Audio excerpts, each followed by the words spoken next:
Welcome to the Biblical Leadership at Work podcast. I am your host, Jason Woodard. On this month's episode, we will meet Tim Hiller. In addition to being a follower of Christ, Tim is a husband, father to two, author of the book Strive, Life is Short, Pursue What Matters, and a motivational speaker. Tim is also a former NFL quarterback, and he and his wife currently are Chick-fil-a franchise owners. He and his wife, Michelle, have both spent many years in sports and education where God has both grown them and used them in His service. Listen in as we discuss public and private education, high school, college, and professional sports, and of course, Chick-fil-A. Christ modeled foot washing, right? At the Chick-fil-A corporate headquarters, there's a statue of Jesus washing feet. Not too many companies our size have a statue of Jesus washing feet in the lobby. Tim explains the key principles of his business. We're here to love, serve, and show genuine hospitality for every person. And Tim is also very clear on his own mission and purpose as a leader. I'm out here to just be excellent in my work. It's my own purpose, to do everything in service to God for the betterment of others. I think leadership is stewardship. And what I mean by that is stewardship just simply means to take care of something. And so if you're a leader, you take the utmost care of what's been entrusted to you. When Tim shares about his faith, he recounts how God led him through some very difficult times as an athlete to shake up his world and to change his focus. But in the final game of that season at Northern Illinois, I suffered a really severe knee injury. And so I was all of a sudden in this situation where something I'd loved, something I'd worked so hard to get, something I'd poured a lot of time into was gone. It was a really dark and hard time. Tim also shares what he sees as the biggest detriment to effective leadership in the world right now. And so if I ever see any crisis, I think it's that advancement of self or the advancement of results over the people under your care. But even if someone is being led by a poor leader, Tim has words of advice to offer them. I like to remind them that you can learn something from everyone. I mean, you can learn something from every leader. It might be a hard season, but you can take away a lot from this, and some of it will be good and some of it will be what not to do. And that is equally as valuable, as hard as it is right now. So join me today as we meet Tim Hiller. All right, Tim Hiller. Hey, thank you for joining us today. It's great to have you. Thanks, Jason. Honored to be here. So let's go ahead and dig right in. Why don't you tell us a little bit about yourself? You start off with your professional background. I know you have some really interesting history there, and then we'll talk about family and faith after that. I appreciate it. Yeah, so I'll try to do the high-level overview, but I grew up in Northeast Ohio. Us being in Michigan, that may be fighting words for some coming from that state down south, but through a number, that's right. Yeah. Grew up rooting for the Buckeyes, but my wife's a Michigan fan, and we both went to Western Michigan University in Kalamazoo. So that's the tie that binds in our household and the rivalry. But I grew up in a small town named Orville, Ohio, in the Akron-Canton area. And a big part of my life was family, and a big part of my life was athletics. Sports crazy town with a lot of success, a lot of state titles. And so that was a big part of my upbringing. My grandfather was a Rose Bowl champion in the 1950s, played at the University of Illinois, and was a role model and someone that I aspired to be. My son's named after him. So really kind of had a neat relationship there that fueled kind of that desire to play football and to be an athlete and things like that. Not that he ever pushed me to do it, but just he modeled that, right? He lived that out. Yeah. And then growing up, I had a younger sibling, a brother that currently lives in the Columbus, Ohio area. And really my goal all throughout was to hopefully play sports at a higher level. It was something I was driven to do, something I wanted to do. And through a number of circumstances, I ended up at Western Michigan University. I had some bigger opportunities, but suffered a fractured collarbone at the end of my senior year that kind of diminished some of those opportunities. And so I ended up, didn't know there was a Kalamazoo, Michigan, didn't know that town existed, but through the Lord's providence, ended up there really because of the circumstances of adversity through that injury. And it ultimately ended up being a phenomenal place for me. I was able to play early as a freshman. I faced a lot of challenges. I had a lot of injuries, which ultimately, we'll get to that later, I'm sure, but ultimately really shaped my faith. Had a great experience playing at a mid-major program where we got to do some things on a national stage. We had some success. We had some talented guys around us. and ultimately came to the Lord in college, which we'll get to as well. And then met my wife, Michelle, who played basketball. She was born and raised in Kalamazoo. She stayed home locally to go to school. And we met at Western and got engaged before our senior years. And we've been married now 12 years. So really that kind of journey of following God's plan through the vehicle of athletics led to a lot of really neat and different opportunities, both personally as well as now professionally. Beyond that, as I mentioned, Michelle and I have been married 12 years. We currently live in Grand Rapids, Michigan, so we haven't strayed too far from Kalamazoo. And we have 2 kids, Daniel, who's 7, Emma, who's 4. And as we'll talk about later, have some corporate experience, some coaching experience. I was a head football coach for a few years, but we currently own a Chick-fil-A franchise here in the Grand Rapids market. So we're the 4th store in Grand Rapids, the 8th in the West Michigan market. There are a couple others coming online here soon. And just neat to see how God has led to different experiences, different journeys through all these people you meet and things you do over the years. So right after you graduated from Western, where did you land career-wise? Yeah, that's a great question. In 2009, my senior year, I was given an opportunity to attend the 2010 NFL Combine. So I was one of 200 or so athletes invited to that. And so I took part in the Combine and a couple of those senior all-star games, the different guys who were trying to play professionally participate in. I wasn't drafted, but I was signed undrafted by the Indianapolis Colts in 2010. I spent about 8 or 9 months there, played in the preseason, didn't end up making the final roster. And then I had some short practice squad type stints with the Chicago Bears, the New England Patriots, and the Kansas City Chiefs before it was all said and done. At the time it was done, and in 2010 and into 2011, the collective bargaining agreement wasn't renewed, and so there was a small lockout in the NFL. And so at that time, I went back to school. I finished my MBA. I had about a semester to go, so I finished up my graduate degree that I had started at Western Michigan. And then from there, that's when I transitioned to being a high school head coach. So I worked for Gull Lake Community Schools, which is right between Kalamazoo and Battle Creek. I was in a business administration capacity and then led the football program for 4 years, which is really fun. And then at the back half of that time, my last year coaching, I transitioned to Stryker Corporation, where I was there for about 8.5, 9 years in a variety of functions, predominantly HR, talent development, leadership development, sales training. Spent some time in our service organization, which I really enjoyed. And then I also was in sales when I was there. What was your undergraduate from Western, Tim? Yeah, I studied sales and business marketing, so the SBMA program. And then my master's degree, I focused in on management. So you were working at the school and then you went to work for Stryker. You said you were there for about 8 or 9 years in various roles. Correct. Okay. So how did you go from Stryker to now being a Chick-fil-A owner? Chick-fil-A is like, from a franchise standpoint, is a really big deal to be able to do that. Talk to us a little bit about that journey. Yeah, it's a long journey. I think if you would have asked me years ago if I'd be in the industry, I'd probably would have said no and would have been surprised to tell you, hey, I'm in the quick service restaurant industry. But It's bigger than that. I think in any business, no matter what you do, you're in the people business. And I think for me, I had done some research on it, but it was on the fence and had a couple friends and other connections who are also doing this and are fortunate enough to be with Chick-fil-A, which is an amazing company. And we'll chat more about that and our culture and our beliefs and values. It's really an incredible place. But they said, I think you'd be good at this. You've got these different experiences of coaching high school football, working with young people, business experience, leadership. You have an entrepreneurial spirit about you. I've had my hand in a couple other ventures, even when I was at Stryker. And I think this just might make sense for you. And as I got closer to it, spent some time volunteering, spent some time in some stores, tried to really do homework and research on the organization. In 2019, decided to give it a shot and see what happens. It's a very long and arduous vetting process from not just your financial background, but also Chick-fil-A they view it like marriage. They really want to be in a relationship and in a partnership with their franchisees and their business owners. They keep a hand in the decision making. It's not just something that you can come to the table and say, hey, I have the capital and I'm going to pick a site and I'm going to build a building. It doesn't work that way. It's really a true partnership to make sure that there's a fit of values and character and a mutual fit. I remember in the process, it was clear that there was a lot of interest on their end. Obviously, we were really interested in staying close to home.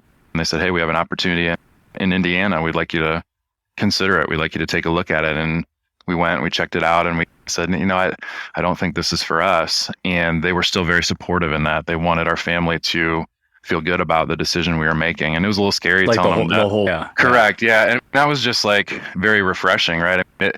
You felt Right. a little afraid to say no to something that should be a good opportunity. I was worried it might damage the opportunity for us to do this. And it ended up not. It just took a little longer, but it ended up not. And I think that to me spoke volumes that the culture was real and the words that they said were true and things like that. It took me a little over 2 years, which compared to some is pretty fast. And the long process that it is in terms of just, again, looking at your finances, looking at your character, looking at your professional background, really evaluating who you are as a person and ensure that you're a good fit. So in I think it was April of 2021, we found out it was going to happen. And then we were supposed to open in September. We got open in October. So we've been open about 9 months now. Wow. That's awesome. Did you work with the same group of people from start to finish from Chick-fil-a? In terms of the evaluation process, So when they were looking at you for the Indiana spot and you said no, do you still work with the same group or same person all the way through to when they decided they have one more local for you? it's a great question. Chick-fil-A has a very robust and deep and super talented franchise selection team. So the early parts of the process are a bit automated in terms of just getting to know you, seeing if you're a fit. Obviously, there's some personality testing. There's different things that a lot of large organizations use to just ensure fit and the right type of person, the right fit of person. But as you get on, it's a very personal process. I can't tell you how many times, whether it was virtual in pandemic times or in person, you're sitting with an individual or a couple individuals for 2-3 hours. And I think a lot of it that I really appreciate is for consistency. There were times where you're asked the same questions. The thought process is that, are you telling me what I want to hear, or is this your consistent values, or is this your consistent character? Later on, it gets a little more specific into markets and areas, and how do you know this area? What do you know about it? How would you grow a business here? Do you have a good plan to steward the business and grow it and grow sales and serve the community that you're in? Those strategic parts are really later in the process. You work with a few different individuals, but it's all regional, so it's a cohesive team for the Midwest. Yeah, like a team that you get to know pretty well through the process. Absolutely. And it's really a family. I think the relationship changes after, not that the good cop, bad cop thing with interviewing, but once you're into this, a lot of those relationships are ones that I still have and maintain. Spend a lot of time with those people as you're evaluating the opportunity. Early on, it's a little more transactional. And then as they vet out people and get to the ones they know are going to really be a high probability, it becomes a lot more, like you said, a lot more like family, and you're going to be a part of the team. For sure. And I don't know the exact numbers. It's something like 100,000 expressions of interest last year. Just crazy numbers of people that hope to join the organization. And obviously you can't build that many stores. So it's hard to get. It's highly selective, but we feel very thankful to be a part of this. That's a unique organization for sure. We just got one in our community this year. So that was obviously very exciting anytime a Chick-fil-A arrives. And I'm an operations guy. I have been my whole career. And when I look at how they run their operation, it's really fascinating what they've done differently to be able to run the amount of customers they do through it, not only efficiently, but still the quality of the interactions are amazing. Aside from the food, I look at all the other things they do that's so unique than any other restaurant that's in that category. And it's fascinating for me to watch how they've trained their people, how their people interact with their customers, and just even the infrastructure, the restaurant. I look at all that because it's how my brain works. But okay, they do this very different, and they're able to crank a lot more volume through in 6 days, not 7. They're always closed on Sundays, and they're very proud of that fact, to be able to give their people a break and a day of rest. Let's talk a little bit more about your family. You touched on that briefly. You said your wife and you met in college. Talk a little bit about her and the children and what they're up to and their ages and things like that. Michelle was born and raised in Kalamazoo. I've learned if you're not Dutch, you're not much, and I'm not Dutch. So I've married into a big Dutch family, which is really awesome, and lots of cousins and grandkids and things like that.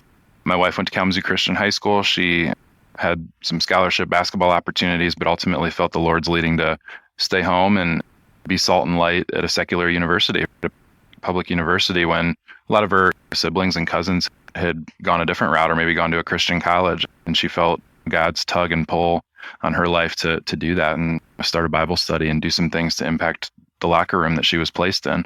And so she played basketball there on a basketball scholarship. She was a early childhood and special education major.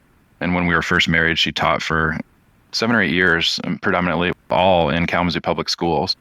It really was a heart and a calling for her to be in a couple of the more difficult buildings on the north side of Kalamazoo. And we have some really just fun stories before we had children of God trying to tug on our hearts and use us to serve at the Kalamazoo Gospel Mission and to serve students that were, in fact, homeless, lived at the mission but went to her school and things like that. And it was really fun to plug into a ministry there in our community, and we still support them and have a lot of ties to their new shelter they just opened. We got to be a part of that campaign, and just a really neat experience. So Michelle has a huge empathetic heart. She loves children. She's a wonderful mother. And as you mentioned, our kids, Daniel, our first, is now 7. He'll be in first grade next year. He just turned 7. He loves his Super Mario. He loves sports. We just hit the golf ball a little bit the other day, and he's my buddy, and we're really close. And then my daughter, Emma, we have one of each, which is fun. So Emma's 4. She's focused and feisty, which I love, and is super into gymnastics and swimming right now. And she'll be in preschool again next year, which is great. The kids are at Grand Rapids Christian schools, which we absolutely love, and gives that reinforcement of growing in our faith, not just our education, and passing that legacy hopefully on to our kids and seeing those values reinforced at school. It's really been awesome. We have some similar background as far as the Christian education. Our kids went to Calhoun Christian, which is here in Battle Creek. And sure, I know we've benchmarked with Kalamazoo Christian before. They're just down the road, and Grand Rapids is a little out of our region, but we do tuition benchmarking and things like that. We check in with those schools. Yeah, we're really blessed on this side of the state to have some really solid Christian education, K through 12, and even preschool. Our first granddaughter is actually just getting ready to enroll in preschool this fall in that school. And I've had one daughter graduate and now a son who's in high school. It's a blessing to have that. Definitely a lot of people choose public schools and some choose homeschool. And I think that's an issue. We have to give grace among other believers and what they feel God's called them to do. Just like you talked about Michelle feeling led to go to Western versus a Christian college. I think God uses his people in different ways and where they go to get their education, and that's good. But we're very blessed to have those opportunities here in this area. You're right. And to further that point, I think I'm a public school product myself. I grew up in a small community, probably a little bit more sheltered maybe than a larger district or organization. But I remember being, even in that environment, having teachers that were believers that poured into me. I think that their witness and their faith lived out through their actions, not their words, was magnetic to me. And then ultimately at times, whether it was with a math teacher before school started or different extracurricular activities, or they came to FCA on Fridays, Fellowship of Christian Athletes we used to have on Fridays before school, and our athletic director or counselors or others would be a part of that. And so you get to see them live it out in a secular setting. And I think much of my career thus far, that's the environment I've been in. I've been in public schools. I've been in a Fortune 200 company. And even at Chick-fil-A, there's been, Chick-fil-A's come under fire multiple times, right? Maybe a stance on this or something that the Chick-fil-A Foundation has supported. But at the end of the day, the thing that, and we'll get to this, the thing that we talk about as an organization and we talk about it locally is honor, dignity, and respect for all. There is a reason we're closed on Sunday. There are values that we uphold, but we're also not here to hit people over the head with a Bible. We're here to love, serve, and show genuine hospitality for every person. And faith is it's taught too, but it's caught first, and it's caught through the way you conduct yourself. It's caught through the way in our business you handle an angry guest. It's caught through the way that you treat and love a team member who's going through a difficult time. And that's true no matter where you are. And so I think for much of my life, I've been called, and my wife too, to be salt and light in a secular setting. And I feel very blessed to work for an organization that does support my faith and values. But I'm also not out here to proselytize every day. I'm out here to just be excellent in my work. I think one of the ways scripturally, if we look at Daniel and his story and the environment he was in, I think one of the best ways he was a witness in his work and in his career, working in a pagan land, right, was to be excellent at what he did. He was an excellent leader. He stood firm in his values. And I think that's one of the ways that we can really be a witness no matter what environment we're in. Yeah, and I'll tell you that, to me, it was really the catalyst of this podcast was to talk to people who are passionate about being leaders and want to do it well and want to lead teams really well. in that secular environment that are also believers and want to honor Christ in their work and just do it well. And we've talked about this on a few of the shows where my job is not to go in and, like you said, to proselytize people. That's not what I'm paid to do. I'm gonna work in a way, I hope and pray, that honors the Lord and that is excellent. And that's how you do that, is through excellence and treating people the way they ought to be treated, the way the scripture tells us that we ought to treat people, and going and doing your work really well. So I think you just really hit on the idea behind this podcast, is to talk to people that are doing that so that others that are trying to do that can be inspired by that and learn from each other. So as we're talking about faith, Tim, tell us a little bit about your faith background. How did you come to know the Lord? Were you saved as a little one? Were you saved as an adult? Talk to us about what God has done in your life. Yeah, absolutely. For me, actually, not till college. When I grew up, I was raised in the Methodist church. I would say that my faith was my parents' faith in many ways. We're a disciplined, routine-oriented family, so it's just what we did every Sunday. It's Sunday school and church and then youth group. It was a process. It was a routine, and that was good. And I think children thrive in structure and routine. And so for me, it became a part of life and a way of life. And I was active in Fellowship of Christian Athletes. I was in some leadership roles in FCA late in my high school career. If you would have asked me when I was a junior or senior if I was a Christian, I would have told you yes. However, when I came to Western, I quickly learned over the next couple of years that the actual answer was no, I wasn't. I hadn't really heard and soaked into a true gospel presentation that my sin separates me from Christ and that I need him to bridge that gap between me and a Holy Father and to enter into that personal relationship. And so where I'll pick up the journey, the piece of making that decision to follow Jesus wholeheartedly was really between kind of 2005 and 2007. So when I came to Western, I was an 18-year-old, skinny, scrawny freshman, and ended up, because of just, we had two fifth-year seniors, we had a guy that changed positions, and we were pretty thin on the depth chart. There was a big gap in age at the quarterback position, which is not what you want.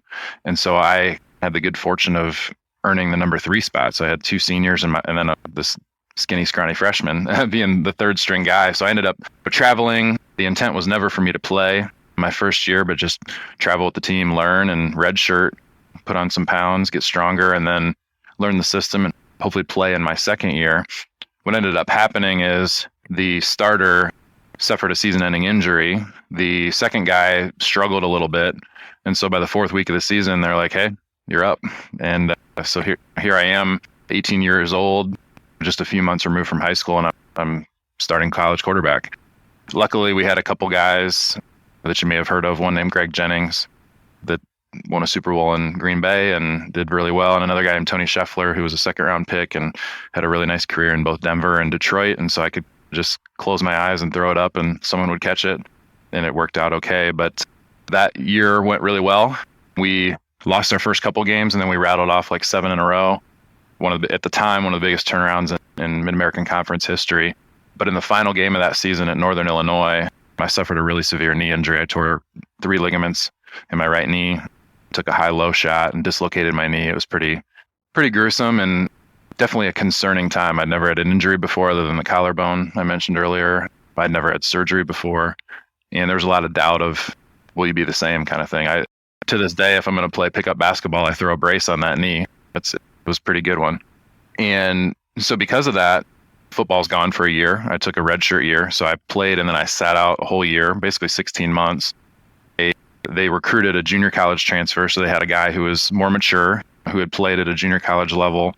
And the intent was if I wasn't ready to go, he would come in and start right away. They had a plug and play veteran. Yeah. And that was a dark and hard time because something that you've invested a lot of blood, sweat, and tears in, when we walk with the Lord, our faith is in something eternal that's unchanging, right? Circumstances and difficulties come and things around us change, but God doesn't. And so I was all of a sudden in this situation where something I'd loved, something I'd worked so hard to get, something I'd poured a lot of time into is gone. Potentially for a long time, I didn't know, but certainly for a good year and a half. And so you're just rehabbing, you're not a part of the team, you feel separated. It was a really dark and hard time. And during that time, I had a teammate who I actually got to just see a couple weeks ago who poured into me a little bit, invited me to a Bible study, encouraged me to refocus and reroute myself. And it was during that season that the gospel just really hit me right between the eyes of this concept of, Tim, where's your identity? You've just been pushing and striving so hard for this. I remember being at home over Christmas break with my knee in this machine, going back and forth, bending it, trying to get that range of motion back. And I had brought like my playbook home, and I'm thinking, all right, I'm gonna try to get ahead. I'm gonna study some of this stuff in my downtime. And I just couldn't look at it. Like, I was just burnt out. I just poured all of myself into that. And then it was, here I am. What did I get for it? An injury. It was during that time where I was like, man, all right, Lord, if what I say I believe is really real, I need to commit to this. And it was coming back to school then and into the start of 2007 that I made the decision to give my life to Christ. And he really used Michelle and I both that summer through a Fellowship of Christian Athletes camp where we really got to serve and go deeper. And then ultimately he used that open door to bring FCA back to campus at Western. So we didn't have an organization at that time. And he positioned Michelle and I to, along with the help of many other people, we just happened to be there with them, but to start an FCA huddle on campus that still exists today to serve athletes and to help them grow in their faith. Long answer there, but it really was through the adversity of being away from home, of having that thing that was at the time held so dear taken away, and coming back to say, Tim, you're putting your identity in something temporary that's the wrong thing. Come back to me. And that's where my relationship with the Lord truly started. I love that story. I love that he took something that, as you said, you were holding so tightly, a dream that you had. There was nothing wrong with the dream inherently, but he short-circuited that to put you in a different direction, and through the process, really got a hold of your heart. I think that many of us who came to faith, or at least renewed our commitment to the Lord as adults, have a similar story where he just completely turned our lives upside down, because we're stubborn, right? Yes. And sometimes that's what it takes to get our attention. No, that's great. I love that. Looking back on that, I think one of the things I noticed was that football meant less and less to me. Now, that didn't mean that I didn't work as hard. It didn't mean that I didn't put as many hours in, but it just kind of had a different hold on me. I still loved it. If I'm honest, there's times I still miss it. Parts I don't, parts I do. But there really is nothing like running out that tunnel on a Saturday. It's so cool. And you go to a game and you feel that emotion well up a little bit of just how neat it is what those guys on the field are getting to experience because you've been there. But after that moment, it meant a little less to me. And I think that was the Holy Spirit's work in my life. It wasn't that I didn't commit, didn't put the time in, but it wasn't in first place anymore, if that makes sense. And I think that's the work of the Holy Spirit. Yep, that's right. I can understand that and see those things in my life too it goes back to what you talked about. Where's your identity at? And it's not in our jobs. It's not in our careers. It's not in our profession. It shouldn't be, but oftentimes it will be, and it should be in Christ. And so, that makes total sense. So let's pivot a little bit here. Tell me, what's a core leadership principle that you have when you really boil down your leadership mantra? What is that? Yeah, that's a great question. And there's so many different ways to say it. I'll say this. At a personal level, my personal purpose is to do everything in service to God for the betterment of others. It's my own purpose, to do everything in service to God for the betterment of others. Now, people have defined leadership many different ways, but over the years, whether I was developing leaders at Stryker or even now, the word that I try to use over and over, and Chick-fil-A uses this word a lot, which I think is where I find a lot of alignment in our values and purpose, is I believe leadership. John Maxwell for years said leadership is influence, and it is. However, if I were to define leadership in a word, I would define it as stewardship. I think leadership is stewardship. And what I mean by that is stewardship just simply means to take care of something. And so if you're a leader, you take the utmost care of what's been entrusted to you. So the first thing that obviously comes to that is people. As a leader, you need to lead yourself. And so there's self-leadership, right? And the hardest person to lead is the man or woman in the mirror sometimes. But it's that self-leadership, self-stewardship. And then I think the next part that flows out of that then is care and stewardship of the people entrusted to you. That might be a team of 3. It might be a team of 23. In our organization, we have about 123 employees right now. And so I can't spend enough time with all of them, but I can really steward our leadership team of 6 or 7 people that we have. So I try to really invest there and take great care of them as well as the whole team. But it flows out of those 6 or 7 individuals directly. And then I think from there, it's then the resources. And when I say resources, that's a broad term, but it's what has been entrusted to you. If you're in business, we're not here just to make money, but we got to be profitable. That's the oxygen of the business. If we want to take good care of our guests and reinvest and pay our people and do all those things, we've got to steward the resources that have been given to us, the equipment that's been given to us. If you're in education, you may have a budget, or you may have, obviously, you have students. You need a classroom. You need to steward those things. If you're in healthcare, again, equipment, people around you on your staff, facilities, a budget, right? So that's the rings I see, is that self-leadership, self-stewardship of people, and then stewardship of resources. And what are you doing to care for those things? So that's really how I look at leadership, is how well do I care for the things that have been entrusted to me? I like that a lot. Yeah, that's good. I'm a big John Maxwell fan, and I know a lot of his quotes as well, but I think that's a great way to put it, that we are entrusted with those things. Biblically, we're entrusted with our family.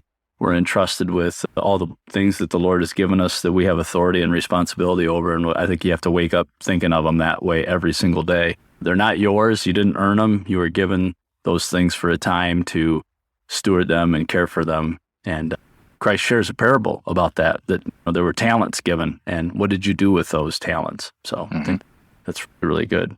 So you talked a little bit about leading yourself, and I absolutely agree. That's where it starts for leaders, is that. So talk to me a little bit about your spiritual disciplines. What does Tim Hiller do to ensure that your walk with the Lord stays strong and your sanctification remains in progress?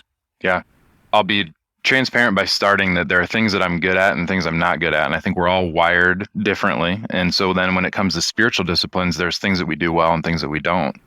If I were to give myself a strong letter grade, or identify an area of strength, it would be reading. It would be studying scripture. It'd be listening to sermons and podcasts and just soaking in knowledge. But then on the flip side, where I'd give myself more of a B- or C and identify an area of weakness or improvement, would be in my prayer life. I tend to have a mind that's always going. I tend to view the day as a giant to-do or checklist sometimes. And so having that time to turn that off and be still and take off my iWatch and put my phone away and just, like, you can't get to me right now, and truly be still and pray, is just this area of ongoing growth for me. But on a daily basis, what it looks like right now, I'm doing and having kids and being busy, I'm doing a little bit of a scaled back Bible plan this year. So I'm doing the New Testament in a year. It consists of a chapter a day, 5 days a week, with weekends off. And it also, admittedly, here and there, I miss a day. Kids are up early or something happens. And so it gives me that ability to catch up. But that's what I'm working through this year. And so I'm very structured and routine oriented. And so having that plan is ultimately typically what sets me up for success in terms of Bible reading. And that's really where I thrive. Where I need to grow is just that area of opportunity in prayer and committing those things to the Lord each and every day, especially as a business owner. I think in this season of strangeness in our economy, I tend to worry probably more than I usually do about things that I can't control. And so it's that time of recentering, even if it's just when I'm in the car, just being still for a moment, asking for strength for the day. One of the things that we also try to do corporately as a leadership team is we start every weekly leadership team meeting with a time of prayer. And I think it just centers us well and puts us in a mindset of, Lord, we're here to do your work today. We're here to commit this business to you, and we're here to attempt to do all things for your glory. So really, it's prayer, it's devotions. The other thing I'd add too is, I miss days. I'm not perfect, but usually every single day, with the nature of my schedule, which has been a good thing, I'm usually able to share breakfast with my kids, but whether it's before school or even in the summer here. And we try to have a time of devotion every day with them. And that's good for me, but it's also hopefully modeling for them that prioritization of that time and pouring into them a little bit, both relationally and spiritually. So those are just a few things I do. I like that. And I appreciate your transparency. And I think anyone who would be honest is going to say that they struggle to be as disciplined as they should be. As someone who's raised 2 children and close to the next one graduating here in the next couple of years, taking that time to do, if you can, those devotions with your family, man, that is so important. And there's times we did it, and there's a lot of times we didn't, and I wish we would have done it more, but that's super important. So that's good. Tim, when you were younger leader, talk to us about something that you struggled with. I think all young leaders, we struggle just in a lot of areas, but something specifically maybe that you struggled with and have you overcome it? If you did, how did you? Or if you haven't overcome it, what are some things that you do to manage it? I do still struggle with this, but I feel like I have grown some. The word would be patience. And what I mean by patience is not so much patience with people, although that's very important.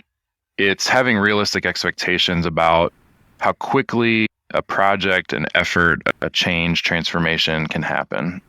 Look, we're 9 months into this business, and I want to be busier. I want to be better. I want to be faster in the drive-thru. I want to have more sales. And sometimes I just got to be like, Tim, you're 9 months in. It takes years to build a business. I don't like that answer, and I don't like talking to myself that way, but it is reality. And I think there were times, I think back to just, I'll tell a story of something foolish I did before. I remember being a head high school coach and having I think it was like one of our freshman assistants kind of come to me, and a couple freshmen had violated one of our team rules, and they had done something that they weren't supposed to be doing. And I was like, all right, I got to get this off my list. I got to get this done. And you send this like massive email to all these parents of, okay, reminder of this, we can't do this. And then you're getting all these calls and you're like, why didn't I just slow down? I'm 24 years old or whatever I am, right? Slow down, get the facts, talk to the kids, talk to my coach, like take 5 days, 3 days, and just dig into the thing. And there probably was like a minor issue that could have just been resolved through a couple conversations. And I think it's, again, we all make those type of mistakes where we make a snap judgment, but it's like, all right, slow down, gather all the facts, spend some time with the people, do all the research. Nothing's on fire. It's just this kind of hopefully wisdom that comes from experience, but just slow down and have the right expectations, have the right pace, have the right patience. And it's really hard. I hope it's an area I'm growing in. It's good to have that burning desire to be better and push the envelope, but you also got to temper it a little bit with there's a cost to that. You could go that fast, but there's a cost to your own health, to the team, to burnout. You got to really be wise, I think, when it comes to pace. So the word I would use is patience. I relate a similar story. I sent an email one time, and fortunately I had a boss who was also a great mentor of mine, and he was also a man that lacked patience and at times early in his career. And he told me, he said, sometimes you just got to, you can write the email, but don't hit send. Give it some time, think through it. And I think what I've learned, because I have the same tendencies that I always want to do better, go faster. And I've had to tell myself more than once that those unrealistic expectations, how devastating they can be to your team, and how you have to stop and recognize the progress that's been made. It's sometimes celebrate. You got to celebrate. Yep. You got to celebrate those wins. And early in my career as a leader, it was 100% focused on drive, go, improve. And something that was, I guess, said about me is I would get it done, but I'd leave a trail of dead bodies in my wake. And that's what you talk about, the cost. And I had to learn. And fortunately, I had some mentors around me that would speak some truth and love and point those things out to me. And fortunately, God's been gracious to work in my life on that. And I'm still learning. I think that you're wired. There's a certain wiring that it's just always going to be a struggle. And then you always fear, and I don't know if you've ever thought this, as you're having those conversations with yourself to slow down, but you start worrying, what if I slow down too much and I'm not? For sure. And I don't hit the targets and I just become complacent. Am I going to become complacent? There's two things, Jason. I agree with that. I agree with all of it 100%. I think that if you study the life of Abraham Lincoln, there's stories of him, I assume them to be true, that when he was angry or upset with a fellow politician, a policymaker, another leader, whoever, he would write them a letter. He would say everything he wanted to say, and then he'd throw it in a drawer, is, what I've read about him multiple times. And then who knows, 24, 48 hours, something like that, he'd pull that letter back out and then determine, hey, does this need to be sent, right? Or did I deal with it and then put it away? And there, to your point with your mentor, there's just a lot of wisdom in that. I think it's actually a great practice. Let's type out what we feel and then put it away, and 48 hours from now, see if it's necessary, if it's warranted. To your point, I think the world, I think your colleagues, I think in what we do, there's multiple Chick-fil-A franchisees in a market. I have a vision and a hope and a desire long-term to have another location, or who knows what the Lord will provide in his timing. but it's easy to fall into the comparison trap, right? They're doing this and they're doing that. Yeah. And they're faster than me and they're bigger than me. And I struggle with that because I want to advance. I want to go. I want to be there. And I think someone's always working. Someone's always, we encountered this in the athletic realm too. If you're not watching film, somebody is. If you're not lifting weights, somebody is. Someone's coming for you. There's always, that the position I played as quarterback, you're going to recruit one on scholarship every single year, maybe two. There's always someone waiting in the wings. There's always someone coming for your job. And a little bit of that healthy paranoia is okay because it'll keep you going. It'll allow you to not settle. But you also have to, you're not being complacent. You're being, again, to use that word, a good steward of, I have so many hours in a day. I have to set my priorities. My family and my faith have to be some of those priorities. And I've got to find the right boundaries to do the very best I can with the time I have and then be able to rest in that. The John Wooden definition of success, right? The success is having that peace of mind that you've done the very best that you can. And my goal every day is to just look myself in the mirror and say, I could not have done anything more today to further this cause, to advance our team, to grow our business, and to be a good dad and good husband. Yeah. And I'm not perfect. I fall short of that a lot of times, or I get things out of whack or out of balance. But I think that at the end of the day, you've got to run your own race, not fall into that comparison trap and live into that. And it's way easier said than done. But I hope to look back one day and say, hey, I don't have any regrets. I did the best I could with the time I had. Yeah. I like the healthy paranoia. I like that concept. Healthy, not unhealthy paranoia. So, Tim, when you look around your sphere of influence and even past that right now, what do you think's the biggest gap in leadership in the world right now that's having a negative impact? Like where to begin, but I think at the end of the day, what I'm reminded of, and this isn't going to sound good, but I'm going to say this as humbly as possible. As I was in a leadership team meeting just recently, we just hired a new catering director, and one of our other leaders, who's a bit more direct, was like, "Why are you here? Like, why are you at this Chick-fil-a location?" And it spurred a discussion around the team, and I let it happen for a while.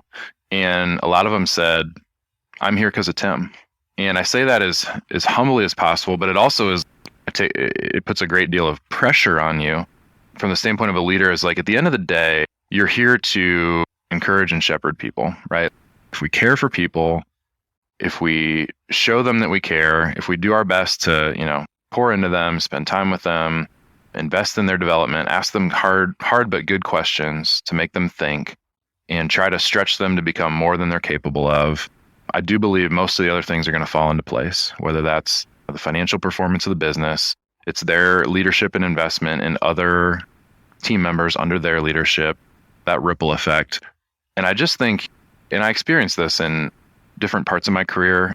You and I both worked at a publicly traded company. There's absolutely nothing wrong with that. It's a great environment. I would not be the leader I am. I would not be in this position if it weren't for some of those experiences. But we've also seen the times, right, where the purpose and the mission can fall victim to shareholder return, or can fall victim to the bottom line. It can fall victim to other things. And you got to have that positive tension of both. And so I think there's a lot of times where I see achievement and results-oriented leadership taking precedence over people, where the reality is, I think as a leader, if we're a good steward of those around us and trusted to us, that will drive the results. That will get us to the end game if we keep the first thing first. And so if I ever see any crisis, I think it's that advancement of self or the advancement of results over the people under your care that are entrusted to you. And if you trust the process, I think it is slower, it is longer, but if we're intentional and we focus on the people, we're all in a people business in some way, that will ultimately drive the results.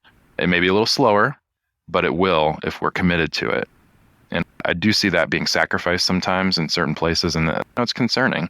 And so just trying to model what I can where I am in that way. I think it ties back to the whole patience idea we talked about, because it's really about quicker results and not having the patience to see the proactive measures pay off. You often hear people talk about working for a family-owned company, and the biggest benefit they saw was that they were in it for the long haul. They would make the investments in those resources, whether it's the people resources, the infrastructure, the capital resources, because they are in it not for the months, not for the quarter. I'm sure you have to operate the business as best you can in that short term, but they're in it for the long haul. And it's to be in those environments is just a lot more healthy and in long term, a lot more beneficial. Really drives a lot more stability in the business. And it's a better way to steward the resources. It is. And I'd be lying to you if I said I don't even feel that, if I don't feel that tension within me.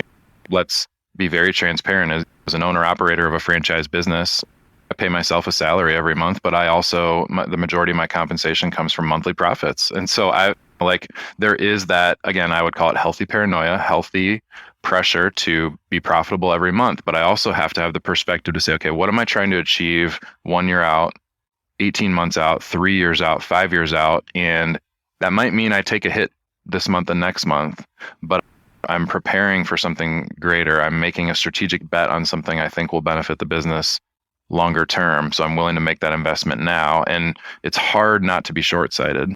But again, I think patience is such a key word. Yeah. It's always hard. It's always hard not to be short-sighted. And yeah, that's for sure. So Tim, when you go into the store every day and you work with all your associates, how do you honor Christ in your work? What are some specific things that you do that you try to model your love for Christ and His love for those under your care? Yeah, there's a few things. I think where it starts for us, Simon Sinek has really put himself on the map for this concept of starting with why. But I do think that the Lord wants us to be purpose-driven. I think Christ was purpose-driven clearly in his ministry when he was here on earth. And so it starts with us for having a really clear vision and purpose for our team that we talk about a lot.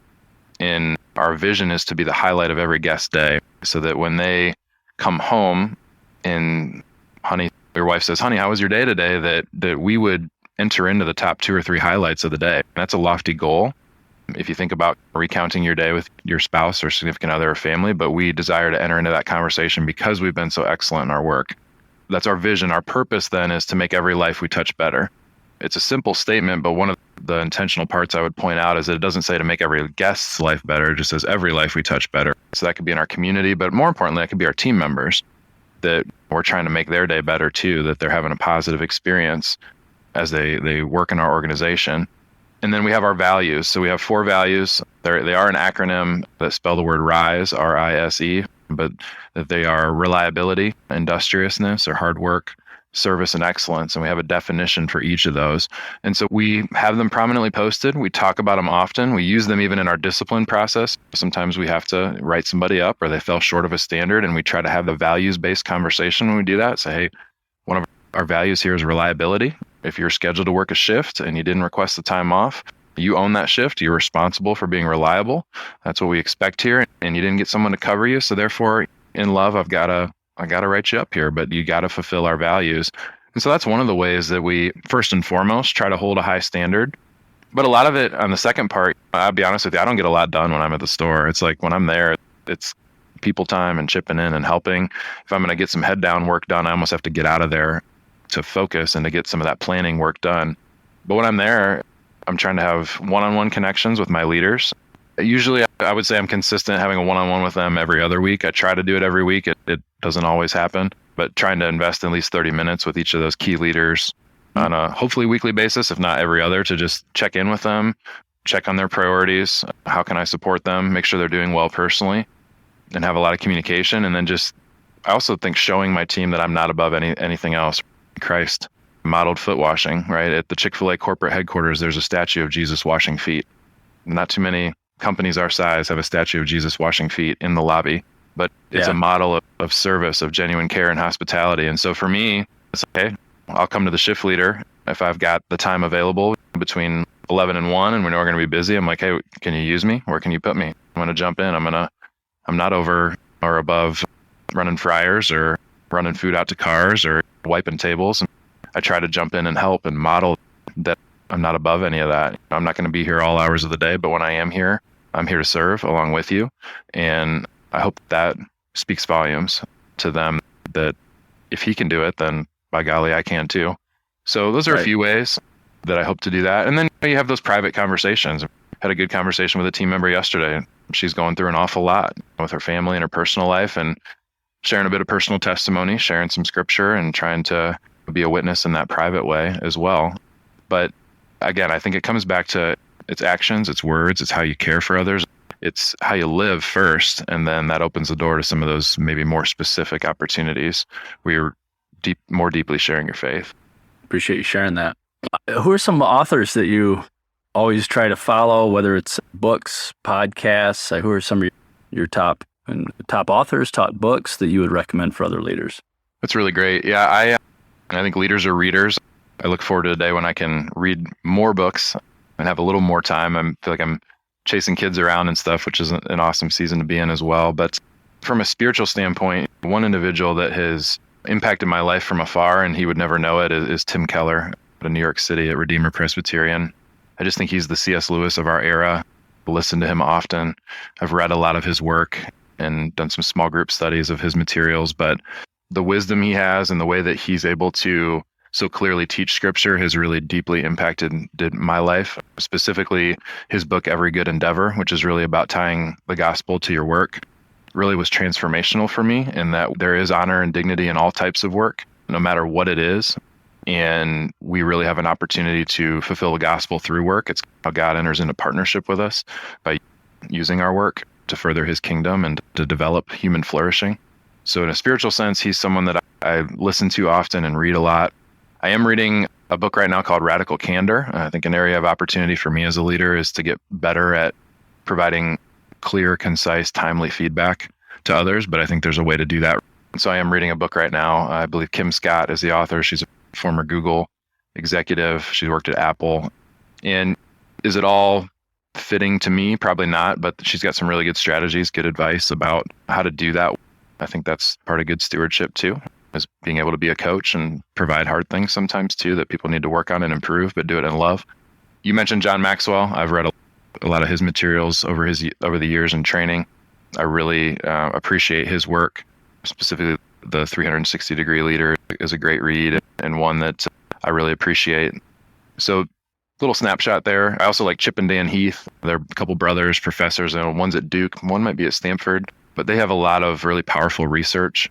The Power of Moments is a great read for them. They have another one called Upstream. It's about preventing problems before they happen. And they have another book on decision making, I think is great. So I'm a big fan of the Heath brothers. I think they have some good stuff. And then Simon Sinek as well. I mentioned him earlier, but Start With Why, Leaders Eat Last, The Infinite Game, some good things that have definitely spoken to me as well. Good. I'll link to some of these books that you mentioned. That's a really good list. And one thing I'll comment on, I think is really cool, is that's a pretty broad range of styles of authors. The two brothers, that sounds very much that it's based on research and academic research, but how do you practically apply it, as well as pastors that you're listening to and some leadership authors that we would probably consider within the faith, and some that are probably not within the faith, but still good principles. Truth always boils down to biblical principles. God is the author of truth. There's things we can learn when we read broadly, and it sounds like you do, and I think that's really important. And I think to further that, I think we can learn from any leader. And so I think I've played for and worked for great leaders, and I've played as an athlete and worked for just calm, not so good leaders. And I've tell this to young people too, that sometimes you get people that reach out or they're frustrated with something, they're frustrated in their career. And I'm always happy to provide wisdom and advice, but I like to remind them that you can learn something from everyone. I mean, you can learn something from every leader. It might be a hard season, but you can take away a lot from this, and some of it will be good and some of it will be what not to do. And that is equally as valuable, as hard as it is right now. And so I think that's where reading and learning and listening to a variety of things, as long as you're rooted in truth, as you mentioned, it is valuable. Yeah. So speaking of younger leaders reaching out, I'm super glad to hear that. I think that's important for all of us to mentor. What advice would you give to a first-time young leader just getting ready to take over a role? Let's say you're sitting over a cup of coffee with a young person that you know, and they're like, hey, just got my first promotion. I'll be leading a team. What advice would you give them? Yeah, that is a phenomenal question. One that I probably wish I would have asked more when I was in that situation. I think the first thing I would say is something to the effect of don't do anything for 90 days. Like, just spend time with people. Again, it depends on the environment and what business it is or organization or whatever. But like for 2-3 months, just spend time with people, get to know them, get to know them personally, ask them their preferences, like how often do you want to meet with me, and how do you like to be communicated with, and what bothers you, and just like some of that customization of your approach with that individual. If you're the same to everybody, you're probably getting it wrong with somebody, because everybody's different and really is individual. And then I think the other piece of that is like just watch and learn and take it in and ask good questions. I think a lot of times you come in guns a-blazing and you want to, I'm going to make all these changes and do all these things, and you should over time, and that's great. But take some of that time. There's a HBR book. It's been a while since I've read it, called The First 90 Days. It's a little bit academic, but it does talk about that empirical study of what should you do to be successful for the first 3 months. And a lot of it is finding a way to soak it in and then identify some short, small momentum building goals that you can get to. And I really believe that. I think if you just come in guns a-blazing, making changes, and you don't know the people and you don't know the business and you don't know the team, it's really going to blow up on you. So take your time, get to know the people, observe, ask questions, soak it in. And then once you've got some of that time under your belt and that credibility, then start working with the team on, hey, what about this? What about that? Let's make some changes. There's an approach that I learned from a leader a long time ago, and it's listen, learn, and then lead. And I've always appreciated that. It's hard to do when you come into a new, especially if it's, again, I'm an ops guy. So if you come into an operation that's performing poorly, everybody wants it to be turned around 10 days after you get there. So there's a lot of pressure on that. But I do think that you're going to trip yourself up if you don't take the time to build those relationships, understand the situation, and to do that. I think that's really good advice. And again, that pushes back against that patience piece that we talked about earlier. Yeah. You've been brought in to shake it up, but if you do it too quickly, it'll make it worse. And I think the other thing is change is like a home remodel project, right? I've done enough projects at my house that I don't really care to do many more, but it always gets, this is my point. It always gets worse before it gets better. I'll give you an example. I came home one night, I had to work late when we were living in Kalamazoo, and my wife had torn up all the linoleum in the kitchen. So she would sit here and laugh with it. She had been, hey, I want tile floors. I came home one night and the linoleum was gone. So at that point there was no turning back. But here's the thing is, right, we had a poured concrete floor in our kitchen for 6 weeks. And it was worse than the linoleum before it got better with the tile. And I think that's a little metaphor for a lot of times how a change effort goes, right? It's going to take a little longer, a little slower. It's tough to keep it on budget. It's tough. And it will, as you enter into that, you got to know, hey, there's going to be a little dip. It's going to be challenging before it pops back up and gets better. And that commitment to the vision, that commitment to the people, if you don't have that up front, you could lose some people. It's going to get dicey. You got to really follow your 3 L's you talked about up front, to listen and learn before you lead them, because it'll be hard, but you'll have it. I think that's great advice and a really good analogy, and it's totally true. It will get worse before it gets better. It reminds me a little bit of the team forming model. It's been a long time since I saw it, but it goes through that. There's a storming step, right? I think it's forming, storming, norming, and then performing. And it's true. When you change a team up, it's going to get worse before it gets better. And you just have to follow the process, trust the process, as you said, put those tools in place and trust them, and good things will come to those who wait, to use an old cliche. Hey, so you're a pretty young guy, so I know you got a long career ahead of you. I think you seem like the type of guy that's already thinking about this. When it's time for you to be done professionally and you've worked with many people over decades, what do you hope that they remember about you? What do you hope people talk about maybe on your retirement party that they would have to say about you? Yeah, I probably should spend more time thinking about that. When you have so much going on, you're just trying to do the best you can with what's in front of you and what you're thinking about for the coming 6 months, year, 2, 3 years. But I just hope people would say, I guess, that my life was better for having a minute, that he made me and made what we were doing just a little bit better. He made my day just a little bit better. I think it's just about having whatever I was a part of or whatever I touched, that hopefully that team or organization or whatever it was better for it than without me being there. I hope. I think if I can say that, then I made a difference. Hopefully I helped somebody. Hopefully, I think it's not about you, but you want to be missed when you're gone, kind of thing. That when you were there and you were invested, that there was a noticeable difference. And I think that's all we want to do. We want to live a life of significance.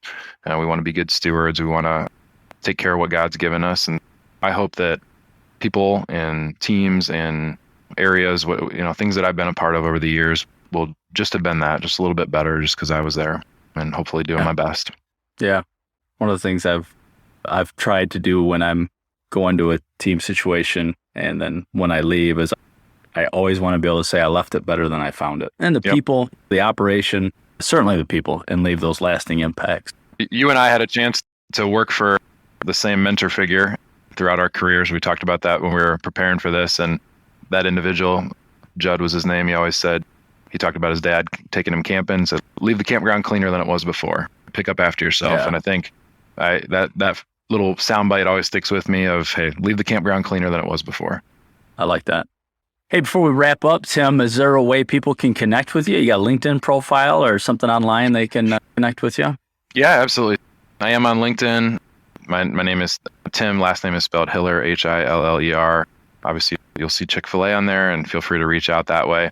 I do have a website. I don't frequently use it, but I do get some speaking requests and things. I still do, not as much as I used to, but some public speaking and whatnot.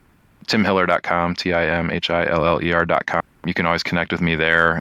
I get some submissions through the website every couple weeks or so as well, and just keep in touch with people that way. So that's another way to touch base. I don't do a lot on social media. I am on Instagram and Facebook and all that at TimHiller3. That's another way you can find me. But LinkedIn or the website's probably the best way. And happy to connect. And if people are curious about Chick-fil-a and whatnot, it's a really special organization. I'm always happy to share what I'm able about our work broadly. And there's just a lot of cool things to be proud of, from what the Chick-fil-a Foundation supports to our Remarkable Future Scholarship to just some things we're trying to work on in the restaurant to be innovative and to serve more guests, great food in a truly genuine, hospitable environment. That's what we're after, and it's a fun mission to be a part of.